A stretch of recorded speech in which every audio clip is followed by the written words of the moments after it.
परिवर्तन यात्रा और रैलियों के जरिए चुनावी बैतरणी पार करने की रणनीति बना रही बीजेपी ने संगठन में बदलाव के जरिए नया दांव चला है, जिसके तहत हर लोकसभा क्षेत्र में सांसदों के अलावा चुनावी अभिभावक के तौर पर पालक की नियुक्ति की जा रही है, जिसकी जिम्मेवारी बूथ स्तर पर कार्यकर्ताओं को संगठित करने के अलावा लोकसभा क्षेत्र में चुनावी रैलियों, जनसभाओं को सफल बनाने का जिम्मा होगा।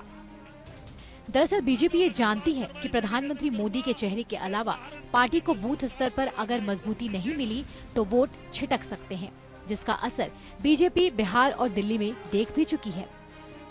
लेकिन नया ये है, सांसदों के लोकसभा क्षेत्र में उनके अलावा पालक पद की नियुक्ति के लिए उन चेहरों पर दांव लगाने की तैयारी है जो कभी पार्टी के दिग्गजों में शामिल रहे हैं, लेकिन वर्तमान में हाशिए पर जा चुके हैं।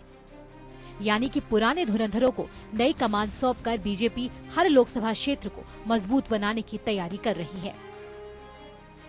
हमारे वरिष्ठों ने, प्रदेश के वरिष्ठ नेताओं ने, प्रदेश अध्यक्ष जी ने और वरिष्ठ से परामर्श करके हर लोकसभा क्षेत्र में एक पालक कार्यकर्ता की नियुक्ति की है।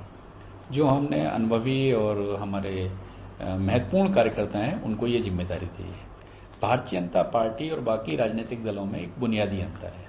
बाकी राजनीतिक दल केवल कैंडिडेट के आधार पर चुनाव लड़ते हैं, हमारा जो चुनाव है वो पार्टी के आधार पर है। इस नई रणनीति ने विपक्ष के माथे पर चुनावी तैयारियों के लिहाज से शिकन जरूर दी है, क्योंकि बीजेपी की इस रणनीति से जाहिर है जल्द होने वाली परिवर्तन यात्रा और प्रधानमंत्री मोदी की रैलियों को और भी ज्यादा ऐतिहासिक बनाने में मदद मिलेगी, जिसका नुकसान सपा और अन्य विरोधी दलों को हो सकता है। यही वजह है कि कांग्रेस और समाजवादी पार्टी ने भारतीय जनता पार्टी के इस नए पैतरे को नाटक करार दिया है। ये शब्दों का चयन, ये कह सकता हूँ शब्दों के तस्कर है। ये शब्दों का तस्करी बहुत अच्छा करता है। अब पालक को पता ना वो कौन पालक है, गौ पालक है, लोकसभा पालक है कि मोदी पालक है, उससे हमको नहीं लगता है कि कोई बेनिफिट मिलना है। पालक बनाने से या बालक बनाने से कोई फर्क पड़ने वाला नहीं है। फर्क जो भी पड़ेगा इनके अपने कामों का पड़ेगा।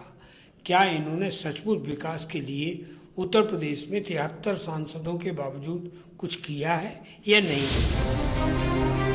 विपक्ष चाहे भले ही बीजेपी की इस नई रणनीति को कम आंक रहा हो, लेकिन पार्टी ने इसके लिए इस पर काम करते हुए पालकों की नियुक्ति को 6 भागों में बांट दिया है, जिसमें अवध क्षेत्र में 16, गोरखपुर क्षेत्र में 13, ब्रज क्षेत्र में 13, कानपुर क्षेत्र में 10, काशी क्षेत्र में 14 और पश्चिम क्षेत्र में 14 पालकों की नियुक्ति का ऐलान किया गया है।